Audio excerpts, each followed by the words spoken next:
우리가 받는 진료 정말 필요한 만큼일까요? 내가 받은 진료가 과한 건 아니었는지 고민해 본 적은 드뭅니다. 혹시 누군가 적정 진료인지 확인해 준다면 더 안심되지 않을까요?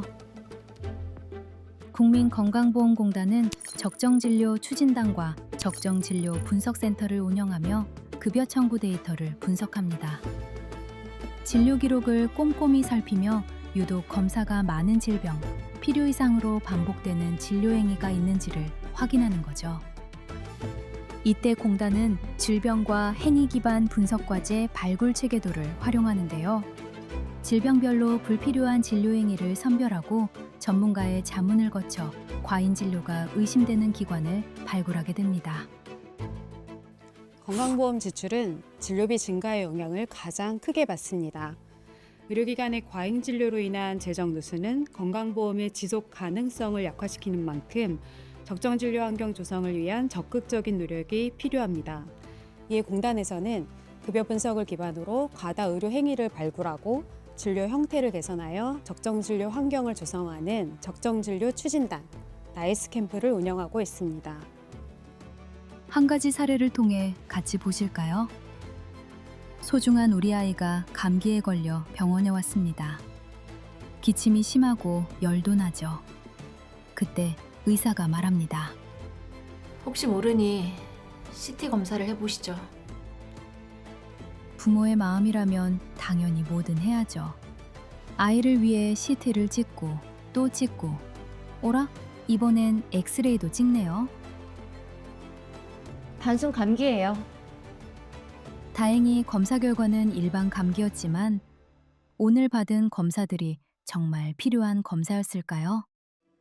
최근 통계에 따르면 코로나19 기간 동안 12세 미만 아동의 폐렴 환자 수는 줄었지만 2023년 8월부터 2024년 7월까지 12세 미만 아동 4명 중 1명, 약 102만 명이 폐렴 진단을 받았습니다. 이는 전년 같은 기간보다 18%나 늘어난 수치입니다. 그중 약 4천 명의 아이들이 흉부 CT 촬영을 했는데요.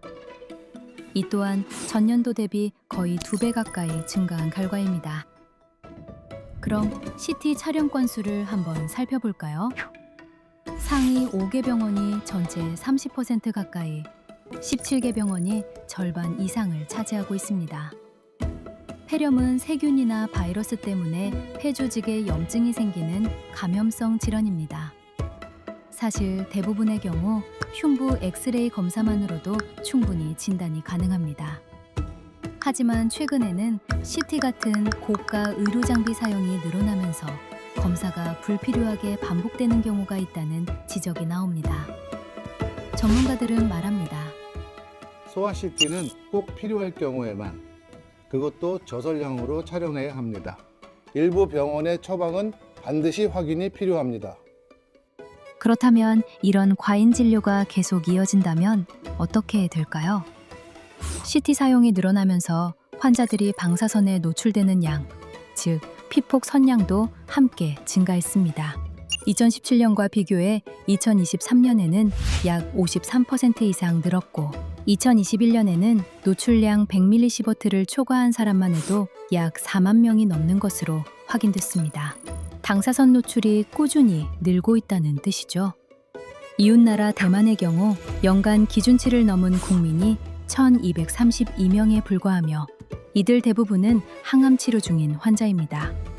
인구 규모를 고려하더라도 우리나라의 과다 노출 인구는 대만보다 약 28배 이상 많은 셈입니다. 이렇게 분석된 결과는 이제 현장에 적용되어야겠죠. 공단은 가장 적절한 대응 방안을 위해 내부 협의체에서 치열하게 논의합니다. 이러한 진료를 직접적으로 겪고 있는 국민들에게 현황도 알려야겠죠. 국민 인식 변화를 위해 언론 보도를 통해 알리고 국민들에게 정확한 정보 제공이 필요하다고 판단되면 지체 없이 건강보험 전산 서비스도 개발합니다. 물론 모니터링과 사후 관리가 꾸준히 이어지게 됩니다. 이제 다시 병원으로 가봅시다. 네, 요즘 상당수 병원들이 과잉 진료를 유발해서 환자들이 피해를 본다는 지적입니다. 선생님, 혹시 CT 찍어야 하는 건 아니겠죠? 단순 감기예요. CT는 필요 없습니다. 이제 병원은 환자에게 꼭 필요한 검사만 권유합니다. 국민의 부담은 줄고 건강보험 재정은 더 건강해집니다. 데이터로 진료를 살피고 현장에서 개선을 이어가는 노력. 국민건강보험공단은 적정 진료 환경 조성을 위해 건강보험 재정 효율화를 위해 지속적으로 노력하겠습니다.